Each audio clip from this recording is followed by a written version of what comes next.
प्रयागराज में कड़ी सुरक्षा व्यवस्था कर दी गई है पूरे जनपद में। बिल्कुल, प्रयागराज में कड़ी सुरक्षा व्यवस्था कर दी गई है। और प्रयागराज से ही हमारे संवाददाता जुड़ रहे हैं, उमाशंकर गुप्ता जुड़ चुके हैं हमारे साथ। उमाशंकर, जिस तरह से खबरें मिल रही हैं कि स्वात कमांडो भी वहां पर घटनास्थल पर पहुंच गए हैं और प्रयागराज में पूरी तरह से संवेदनशील इलाकों में सुरक्षा बढ़ा दी गई है। क्या खबर है प्रयागराज से इस समय, वहां पर घटनास्थल पर क्या चल रहा है उमाशंकर? जी, आपको बता दें कि आज जो है हर रोज की तरह अतीक अहमद और अशरफ को धूमनगंज थाना से कसारी मसारी ले जाया गया, जहां पुलिस को पता चला कि इनके पास जो है अवैध असलहे और भी रखे गए हैं, जिससे उमेश पाल की हत्या की गई थी। जी, उसी दौरान हर रोज की तरह जो है मेडिकल परीक्षण कराया जाता है, उसके बाद थाने में ले जाकर पूछताछ की जाती है। मीडिया कर्मी बनकर 3 लोग आए और जैसे ही बाइट चल रही थी अतीक अहमद और अशरफ की, उसी समय जो है ताबड़तोड़ जो है उन लोगों ने गोली चलाकर माफिया अतीक अहमद और अशरफ की हत्या कर दी, जिससे वहां पे अफरा तफरी मच गई। जी, उमाशंकर जी, इस समय की ताजा क्या वहां पर घटनाक्रम है?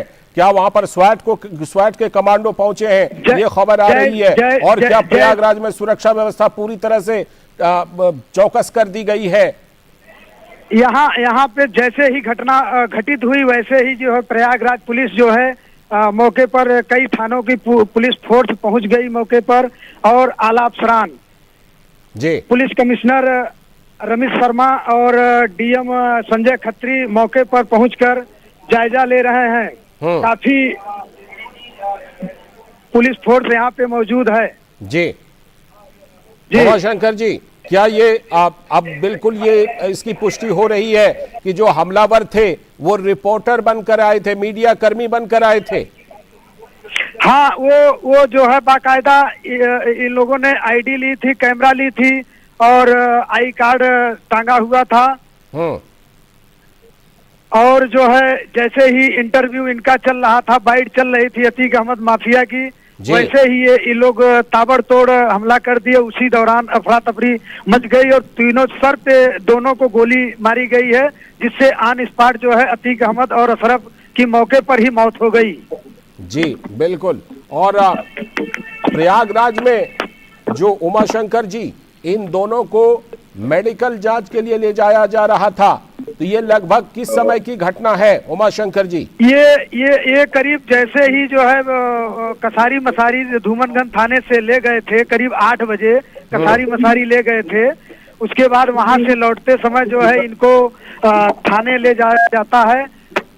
जी, एक जिला अस्पताल कालविन है, वहीं पे जो है इनका मेडिकल परीक्षण के लिए हर दिन की तरह एक नियम और कानून है, उसके तहत अपराधी को मेडिकल कराया जाता है, उसके बाद ही रखा जाता है। उसी दौरान जो है कुछ मीडिया कर्मी आए और इंटरव्यू के बहाने जो है, जैसे ही इंटरव्यू चल रहा था वैसे ही ताबड़तोड़ गोली मारकर उनकी हत्या कर दी और भागने में कामयाब नहीं रहे। उसी समय जो है ये अपराधी तीनों पकड़े गए, तीनों गिरफ्तार भी हो गए हैं।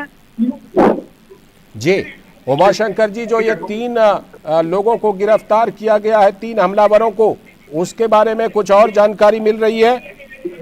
नहीं, अभी तक प्रशासन कोई पुष्टि नहीं की है, नाम भी क्लियर नहीं हो पाया है, क्योंकि जो है यहाँ पे काफी वो है, इसलिए अभी क्लियर नहीं हो पा रहा है। जैसे ही क्लियर हो जाएगा आपको बता दिया जाएगा। जी बिल्कुल। और जब इस तरह की जानकारी आएगी तो आप हमें जरूर बताइएगा। हमारे साथ विकास सिंह भी जुड़े हुए हैं लगातार। विकास, जिस तरह की हाई लेवल मीटिंग और उसके बाद जिस तरह प्रयागराज में सुरक्षा बढ़ाने का फैसला हुआ है, उससे ये लगता है कि प्रशासन बिल्कुल मुस्तैद रहना चाहता है कि आगे किसी भी तरह से कानून व्यवस्था कहीं पर भी बिगड़े नहीं। क्या इसी के तहत ये फैसला किया गया है इस हाई लेवल मीटिंग में? विकास जी बिल्कुल, इस हाई लेवल मीटिंग में उच्च स्तरीय बैठक में तमाम घटना की जानकारी दी गई। क्योंकि उच्च अधिकारी यहाँ पे थे, स्पेशल डीजी कानून व्यवस्था प्रशांत कुमार और डीजीपी और प्रमुख सचिव गृह, तीनों यहाँ पे मौजूद थे इस बैठक में। और उसके बाद से मुख्यमंत्री योगी आदित्यनाथ ने जो अभी जानकारी मिल रही है कि प्रमुख सचिव गृह संजय प्रसाद को निर्देश दिया है कि वो प्रयागराज जाकर वहां पर जो है स्थिति का जायजा ले। इससे पहले अभी आपको एक और सूचना दे दें कि प्रयागराज के पुलिस कमिश्नर रमेश शर्मा ने इस बात की पुष्टि की है कि तीनों ये लोग जो तीनों हमलावर थे ये मीडिया कर्मी के भेष में आए हुए थे और उसके बाद इन्होंने फायरिंग की है।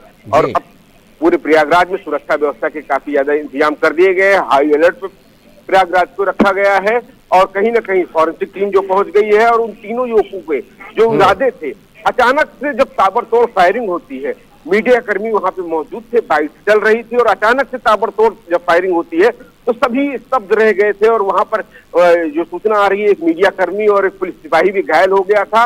अचानक से इतनी बड़ी फायरिंग 10 राउंड फायरिंग होती है, सभी स्तब्ध हो गए थे इस घटना के बाद। इस घटना के बाद जो चीजें हैं उन तीनों युवकों ने पुलिस के सामने सरेंडर कर दिया था, इनको पुलिस हिरासत में ले लिया गया है। अब इनसे पूछताछ के बाद बाकी की चीजें पता चलेंगी। 5 पिस्टल्स बरामद हुई हैं। ये लोग पत्रकार के भेष में आए हुए थे, इनके पास कैमरा थे, इनके पास माइक थे और कहीं ना कहीं हम देख रहे थे जिस तरीके से अतीक अहमद जब साबरमती से यहाँ आते हैं, लगातार मीडिया कर्मी, मीडिया की जो एक कवरेज होती है काफी करीब उनके पहुंच जाती है, बीच बीच में लगातार हम देख रहे थे।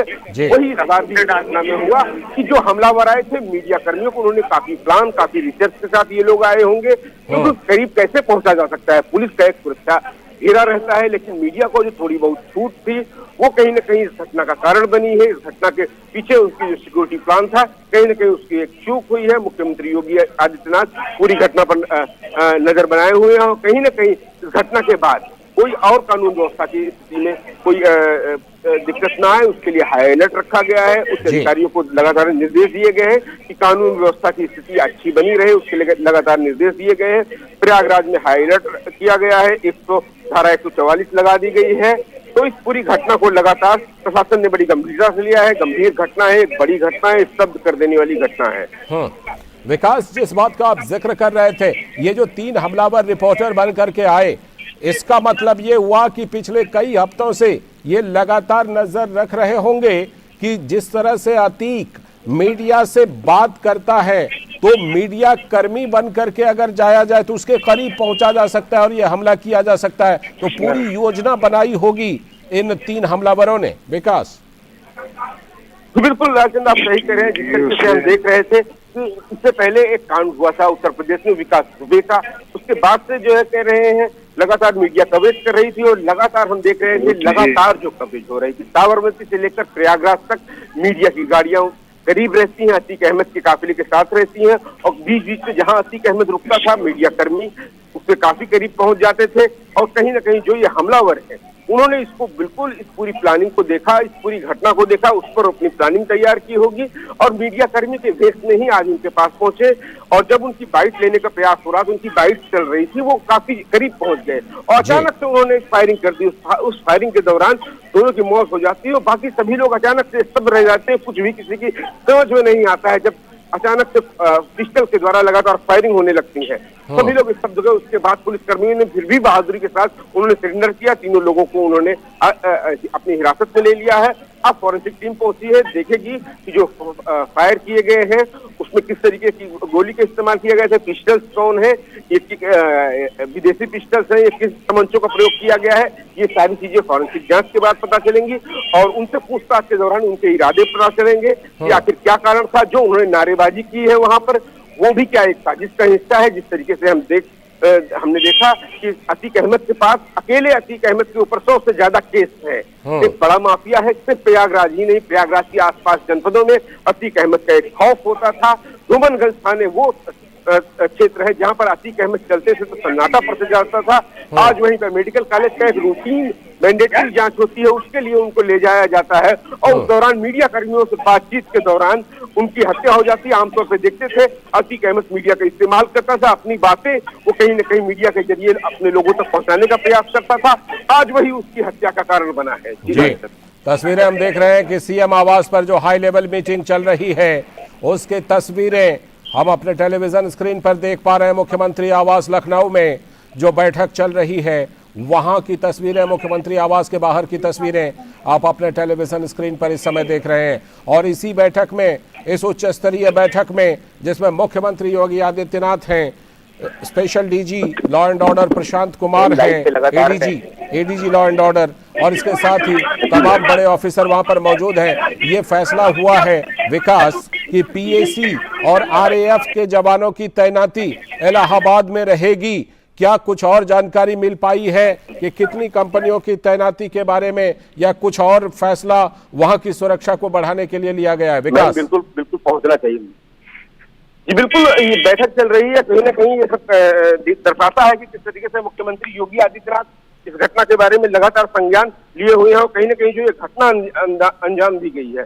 मुख्यमंत्री योगी आदित्यनाथ ने उच्च अधिकारियों के साथ जो उन्होंने बैठक की है और जो उन्होंने निर्देश दिए हैं, उसके कारण कहीं ना कहीं जो उसका वर्चस्व था, एक बड़ा माफिया अतीक अहमद था, आसपास के जिलों में काफी ज्यादा वर्चस्व रखता था, कहीं ना कहीं उसका जो एक बड़ा गैंग था अतीक अहमद और उसका बेटा असद के साथ उसका एक बड़ा सिंडिकेट था। और जिस तरीके से हमने देखा कि पूछताछ के बाद जिस तरीके से जो उसके तार जुड़े, तार उसके आईएसआई और लश्कर तक के तार थे उसके, तो कहीं ना कहीं इसके पीछे जो घटना को अंजाम दिया गया उसके पीछे क्या रिएक्शन हो सकता है, इस घटना के बाद क्या कुछ चीजें हो सकती हैं, इस पर प्रशासन नजर बनाए हुए है। और खास तौर से कहीं कोई अप्रिय घटना, कहीं कोई ऐसी घटना ना हो जाए, लॉ एंड ऑर्डर की कोई समस्या ना हो जाए, लोगों में कोई आक्रोश ना हो इस घटना को लेकर, उसके लिए भी धारा 144 लगा दी गई है, अलर्ट पे रखा गया है। मुख्यमंत्री योगी आदित्यनाथ जो लगातार प्रदेश की कानून व्यवस्था के बारे में कहते थे, उन्होंने साफ तौर पे कहा भी था और वो पुलिस उस तरीके से काम भी कर रही थी। लेकिन ये पुलिस से एक बड़ी चूक हुई है निश्चित रूप से।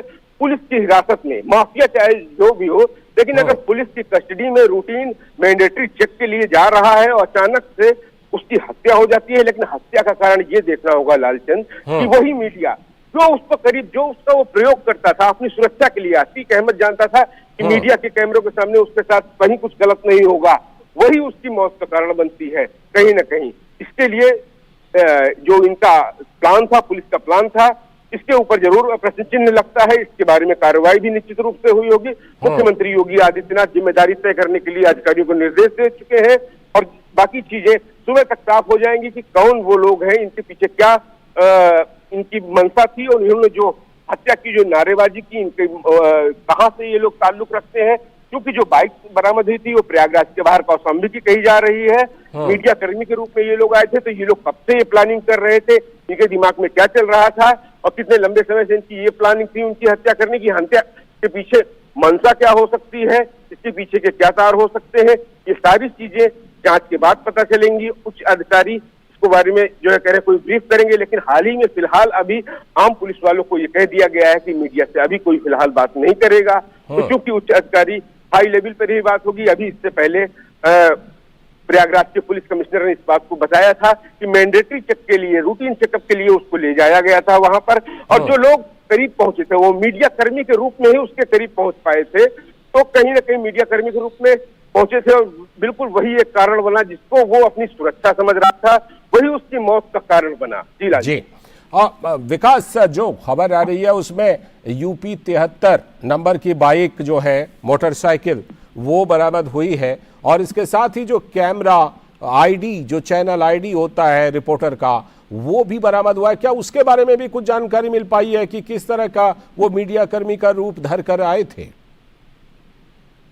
फिलहाल इस बारे में तो अभी कोई सूचना नहीं मिली, लेकिन जिस बारे में बिल्कुल निश्चित रूप से सूचना मिली है कि कैमरा और माइक लेकर आए थे, तीनों मीडिया कर्मी का भेष बनाकर आए थे और इन्होंने फाइट लेने के बहाने, जिस समय जो बाइट चल रही थी, क्योंकि वहां पर कई चैनलों के प्रतिनिधि वहां पर मौजूद थे, उन्हीं के भेष में ये भी वहीं पे मौजूद थे और अचानक से जब वो मीडिया से बातचीत अतीक कर रहा था, अचानक से ताबड़तोड़ फायरिंग कर देते। उस ताबड़तोड़ फायरिंग के दौरान जो अन्य सामान्य मीडिया कर्मी होते हैं और अन्य पुलिस वाले, वो अचानक से स्तब्ध हो जाते हैं, अफरा तफरी बच जाती है वहां पे और कुछ ही सेकंड के अंदर फायरिंग होती है, 10 राउंड से ज्यादा फायरिंग होती है और उसके बाद वो सरेंडर कर देते हैं।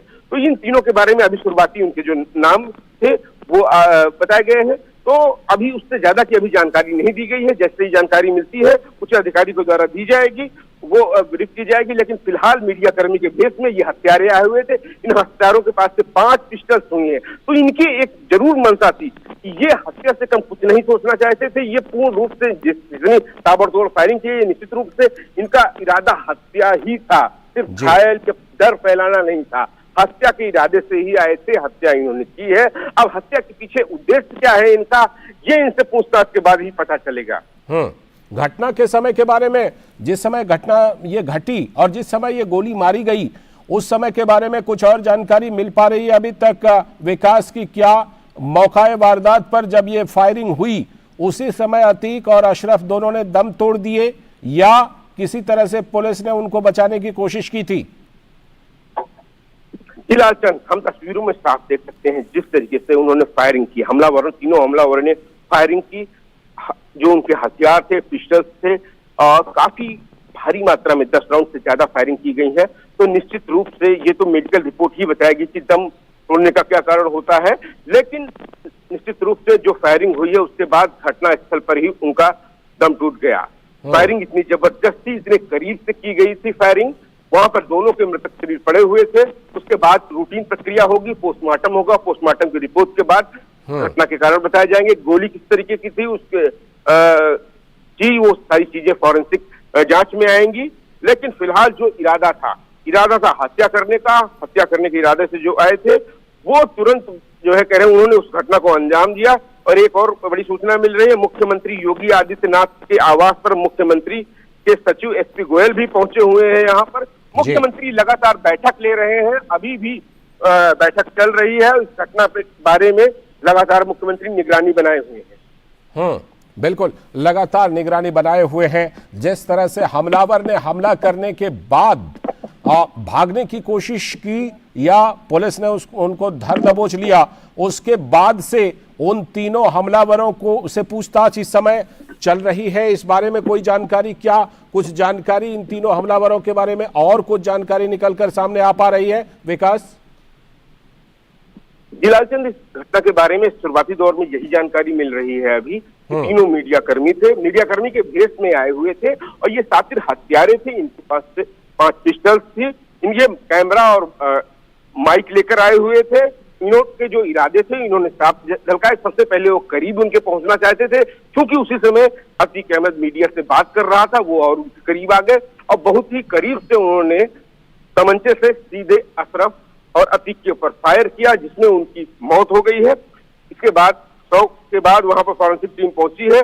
बाकी चीजें फॉरेंसिक जांच के बाद ही पता चल पाएंगी। लेकिन इसके साथ ही साथ सुरक्षा व्यवस्था बढ़ा दी गई। इस घटना के बाद पूरे प्रयागराज में सुरक्षा व्यवस्था बढ़ा दी गई है और खासतौर से लखनऊ के भी मुख्य चौराहों पे हम देख सकते हैं इसमें पुलिस की गश्त बढ़ गई हुई है।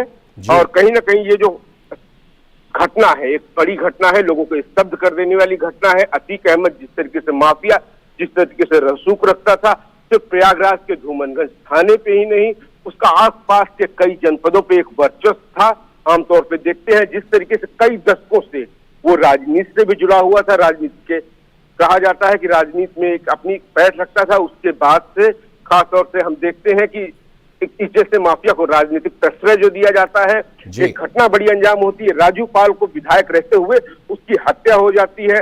उसके कई सालों बाद उसका गवाह बीते लगभग 50 दिन पहले जो एक घटना अंजाम होती है उमेश पाल के साथ, जो गवाह के साथ जो एक घटना अंजाम दी जाती है, उसका बेटा असद और 7 हत्यारों के साथ मिलकर जो इस तरीके से 2 पुलिस कर्मी भी मारे शहीद होते हैं। इतनी बड़ी घटना को अंजाम देने का इरादा रखने वाला अतीक अहमद का ऐसा अंत होगा, वो देखते ही बनता है। जिसको वो मीडिया कर्मी जो मीडिया को मानता था कि वो उसके एक सुरक्षा दे सकते हैं, कहीं ना कहीं वही उसकी एक मौत का कारण बना। इतना माफिया, इतने बड़े माफिया का इस तरीके का अंत किसी ने नहीं सोचा था।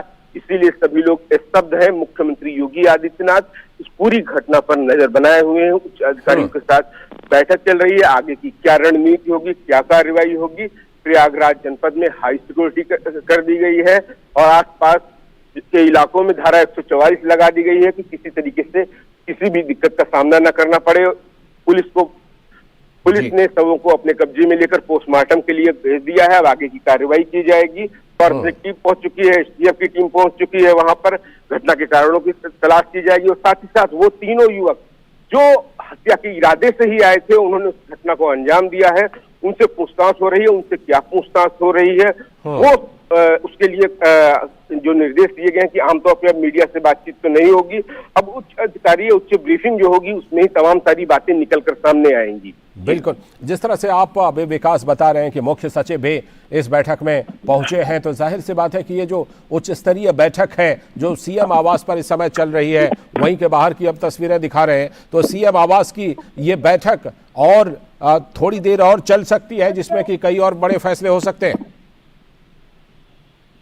जी बिल्कुल, इस तरीके की बैठक जब होती है तो सारी चीजों पे समीक्षा होती है और खासतौर पर प्रयागराज से जो इनपुट्स आ रहे होंगे सीधे उच्च अधिकारियों के पास आ रहे हैं और वही उच्च अधिकारी लगातार उन सारी घटनाओं से मुख्यमंत्री योगी आदित्यनाथ को अवगत करा रहे हैं। क्या कुछ चीजें, क्या कुछ कदम उठाए गए हैं, उसके बाद किस तरीके से वहां पे घटना हुई है, घटना के बाद जो निश्चित रूप से जो युवकों की पहचान है, उन सारी चीजों के बारे में बातचीत हो रही होगी। उसकी आगे की रणनीति होगी कि किस तरीके से उनसे पूछताछ करनी है, किस तरीके से आगे की कार्रवाई आगे बढ़ानी है। कल सुबह जब होगी इन दोनों शवों का भी पोस्टमार्टम किया जाएगा, उसके बाद की क्या रणनीति होगी, किस तरीके से आगे की कार्रवाई चलेगी, इन सारी चीजों पर रणनीति तैयार की जा रही है। और सभी मौके पर जो उच्च अधिकारी मौजूद हैं उनको ये निर्देश दिया जाएगा, उसी तरीके से अब के बाद से सारी कार्रवाई को अंजाम दिया जाएगा। ये क्योंकि ये एक बने रहिएगा हमारे साथ, नहीं है, लोगों को स्पष्ट करने वाली घटना। विकास बने रहिएगा हमारे साथ। प्रयागराज से हमारे संवाददाता राजीव खरे भी हमारे साथ जुड़ चुके हैं। राजीव खरे हमारे साथ। राजीव जी, जिस तरह से ये घटना प्रयागराज में घटी है, इस समय घटना स्थल पर क्या कुछ चल रहा है? राजीव जी, आप घटना स्थल पर ही मौजूद लग रहे हैं, इस समय उस घटना स्थल पर क्या चल रहा है? जो फोरेंसिक विभाग की टीम है, एसटीएफ की टीम है, इसके साथ ही स्वैट कमांडो के भी पहुंचने की बात कही जा रही है घटना स्थल पर।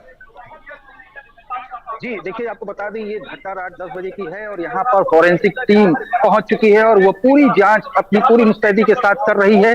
जहां तक बताया जा रहा है कि 3 हमलावरों ने फायरिंग की थी और तीनों हमलावर पुलिस की गिरफ्त में हैं और दोनों को अभी काल्विन अस्पताल नकाजकोना स्थित प्रयागराज में स्थित है। यहाँ अभी दोनों अतीक और अशरफ तो यहाँ पर अभी दोनों को रखा गया है और तीनों जो गिरफ्तार किए गए हैं हमलावर उनको भी अभी यहाँ पर रखा गया है। अभी यहाँ सर बड़े जितने भी अधिकारी हैं वहां से अभी निकल कर गए हैं और कई जगह घटना हुई है, तोड़फोड़ हुई है, इसलिए यहाँ से कुछ अधिकारी यहाँ से निकल गए हैं और फोरेंसिक टीम बराबर अपनी जांच कर रही है और जांच से जो जो चीजें यहाँ पर उपलब्ध है उनको अपने कस्टडी में धीरे धीरे ले रही है। जी, आप वहीं पर घटना स्थल पर मौजूद हमें दिख रहे हैं। बताइए कि जो आप दोनों अतीक अहमद और अशरफ के जो शव हैं, क्या उनका पोस्टमार्टम या फिर उनकी जांच चल रही है इस समय जो आप जिक्र कर रहे थे? जी, अभी अतीक अहमद और अशरफ का जो शव है वो यहाँ पर अभी काल्विन हॉस्पिटल में है और शव का जो पोस्टमार्टम अगर होगा वो प्रयागराज में स्वरूप रानी नेहरू चिकित्सालय वहां पर पोस्टमार्टम होगा, लेकिन अभी उनके शव यहीं पर रखे गए हैं और सारी पुलिस फोर्स यहाँ पर मौजूद है और अपनी जांच में पूरी जुटी हुई है। जी, राजीव जी ये बताइए कि क्या किसी पुलिस के अधिकारी ने या पुलिस की तरफ से किसी ने मीडिया से बातचीत करके प्रयागराज में कुछ जानकारी दी है? नहीं, अभी तक पुलिस वालों ने जो मीडिया से जो जानकारी सिर्फ चलते फिरते बात की है, लेकिन अभी एक परफेक्ट रूप से जो एक उनकी जो बाइट है वो अभी पूरी तरीके से नहीं दी है उन्होंने और बोला है कि अभी हम आप लोगों को ये अपनी बाइट उपलब्ध कराएंगे। जी, और राजीव जी, जो 3 हमलावर पकड़े गए हैं, आप उनके बारे में भी जानकारी दे रहे थे कि उनको भी वहां पर रखा गया है, तो क्या उनसे पूछताछ चल रही है? क्या उस पूछताछ से कुछ बाहर निकलकर सामने आ रहा है, कुछ जानकारी मिल रही है? अभी ये बताया जा रहा है कि उनकी मोटरसाइकिलें जो है वहां गेट पर ही हैं। एक मोटरसाइकिल गिरी पड़ी है जिसका कि विजुअल आप वहां पर मौजूद है और 2 मोटरसाइकिलें खड़ी हुई हैं। तीनों हमलावरों को जो कि मीडिया के रूप में बनकर आए थे, एक कैमरा और एक आईडी उनके हाथ में थी और उन तीनों को गिरफ्तार कर लिया गया है। पुलिस कस्टडी में वो अभी हैं और उनसे अहम जानकारियां जुटाई जा रही हैं। जी, राजीव जी, यूपी 73 नंबर की बाइक मोटरसाइकिल बताई जा रही है कि यूपी 73 यानी कौशाम्बी के रजिस्ट्रेशन वाली ये मोटरसाइकिल थी, लेकिन क्या ये कुछ पता चल पा रहा है कि वो जो कैमरा लेकर आए थे, वो जो रिपोर्टर के तौर पर माइक लेकर आए थे, क्या उसके बारे में भी कुछ जानकारी मिल रही है? नहीं, वो जो कैमरा है वो बहुत ही पुराना अपडेटेड कैमरा है, और जो माइक है वो किसी एक बड़े चैनल की नहीं, एक लोकल टाइप की वो आईडी लग रही है। वो सिर्फ मीडिया के रूप में बनकर आए थे, और उन्होंने इस घटना को अंजाम यहाँ काल्विन हॉस्पिटल नकास कोना क्षेत्र में प्रयागराज में इसको घटना को एक बड़ा अंजाम दिया। जी राजीव जी, ये जो 3 हमलावर हैं, इनके बारे में कहा जा रहा है कि ये लोकल नहीं थे, ये बाहर से आए थे। तो इन तीनों हमलावरों की पहचान जो बताई जा रही है, क्या ये तीनों कौशाम्बी से आए थे जहां मोटरसाइकिल का रजिस्ट्रेशन है? इस बारे में कुछ पता चला है?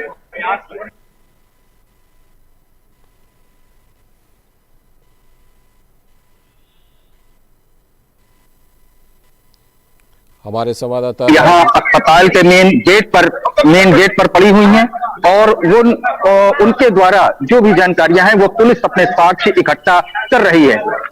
जी, पुलिस इकट्ठा कर रही है। क्या पुलिस ने इस बारे में कोई जानकारी दी है कि वो कब तक आधिकारिक तौर पर कुछ बताने की स्थिति में होंगे, या मीडिया से बात करके कुछ जानकारी पुलिस के तौर पर, पुलिस की तरफ से आधिकारिक तौर पर कोई जानकारी आ सकती है? नहीं, अभी तो चूंकि सारी मीडिया यहाँ पर अपने सब कवरेज कर रही है, और यहाँ पे फॉरेंसिक टीम, देखिए ये फॉरेंसिक टीम के लोग बाहर निकल रहे हैं, उनसे हम दिखा रहे हैं आपको कैमरे में, और आप देख सकते हैं फॉरेंसिक टीम के लोग जो यहाँ से बाहर निकले हैं, और अभी वो गए, उनसे बात करने की कोशिश की गई, लेकिन उन्होंने कुछ ज्यादा जानकारी देने से मना किया। जी, और राजीव जी, लखनऊ में कुछ स्तरीय बैठक चल रही है मुख्यमंत्री के आवास पर, और वहां पर फैसला हुआ है कि प्रयागराज में सुरक्षा बढ़ाई जाए। आप प्रयागराज में देख पा रहे हैं कि सुरक्षा वहां पर बढ़ाई जा रही है, खासतौर पर संवेदनशील इलाकों में। जी, यहाँ जैसे ही ये घटना हुई है, अफरा तफरी का माहौल पूरे शहर में मच गया था। लोग अपने दुकानों को और अपने प्रतिष्ठान को तुरंत बंद कर रहे थे, लोग भाग रहे थे, और एक बदहवास सी स्थिति इस पूरे शहर की हो गई थी। पूरे जो मार्केट आज ईद की वजह से बहुत देर रात तक खुली रहती है, वो पूरी मार्केट बंद है। पूरे शहर में सन्नाटा पूरी तरीके से पसरा हुआ है। जी जी बिल्कुल। और वहां पर यह भी बात कही जा रही है कि जो पीएसी और आरएएफ के जवानों की तैनाती की जा रही है प्रयागराज में, तो क्या पीएसी और आरएएफ के जवान प्रयागराज की सड़कों पर उतरने शुरू हो चुके हैं? जी, जैसा कि आपने बताया है कि आरएएफ के जवान यहाँ सुबह से ही मौजूद हैं, क्योंकि आज यहाँ पर अतीक अहमद के बेटे असद का शव यहाँ पर कब्रिस्तान में यहाँ पर उसका अंतिम संस्कार किया गया था। इसी को लेकर यहाँ की सुरक्षा वैसे सुबह से भी बहुत मजबूत कर रखी गई थी, लेकिन इस समय सुरक्षा और बढ़ाई जा रही है, क्योंकि एक बड़ी वारदात यहाँ हो गई है, और यहाँ आरएएफ और पीएसी के जवान और पुलिस के जवान और बढ़ाए जा रहे हैं। जी जी, घटनास्थल पर फोरेंसिक टीम पहुंची हुई है। क्या फोरेंसिक टीम अपना काम कर चुकी है, या अभी भी उनका काम घटनास्थल पर नमूने एकत्र करने का चल रहा है? जी, लगभग उन्होंने अपना काम पूरा कर लिया है, और जो पिस्टल वहां पे बरामद हुई है, दोनों पिस्टल, और वहां पर जो भी चीजें उपलब्ध थी, वो फोरेंसिक टीम ने अपने कस्टडी में ले ली है, और अभी कुछ जो थोड़ी उनकी जांच बाकी है, वो अपना काम को पूरा कर रहे हैं। जी जी, राजीव जी, वहां पर यूपी एसटीएफ की टीम भी वहां पर पहुंची है घटनास्थल पर, और साथ ही ये भी कहा जा रहा है कि जो स्वाट के कमांडो हैं वो भी घटनास्थल पर पहुंचे हैं, तो वो भी इस घटना की जांच में टीम लगी हुई है, ये स्वाट कमांडो भी और साथ में यूपी एसटीएफ भी।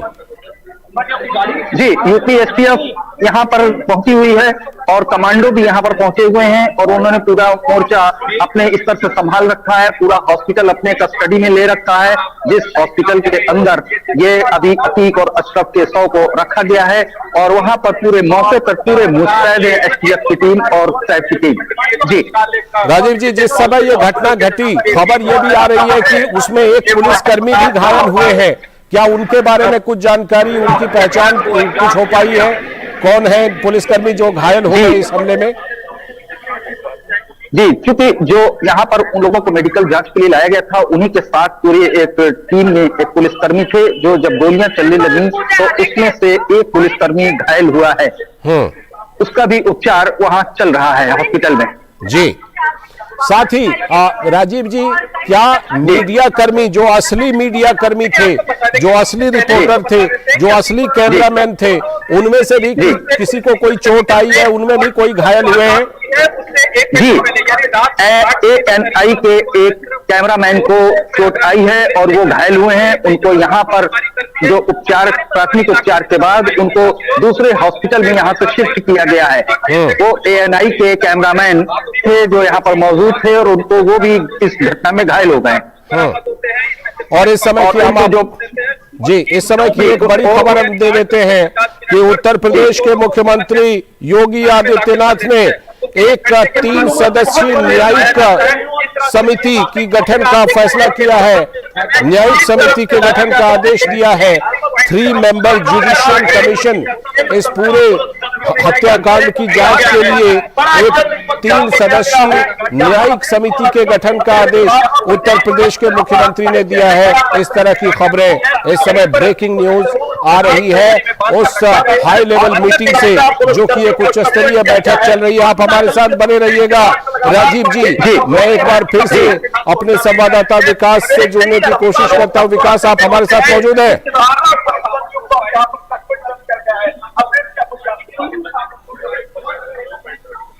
संज्ञान लिया है इस पूरे मामले पर उच्च स्तरीय जांच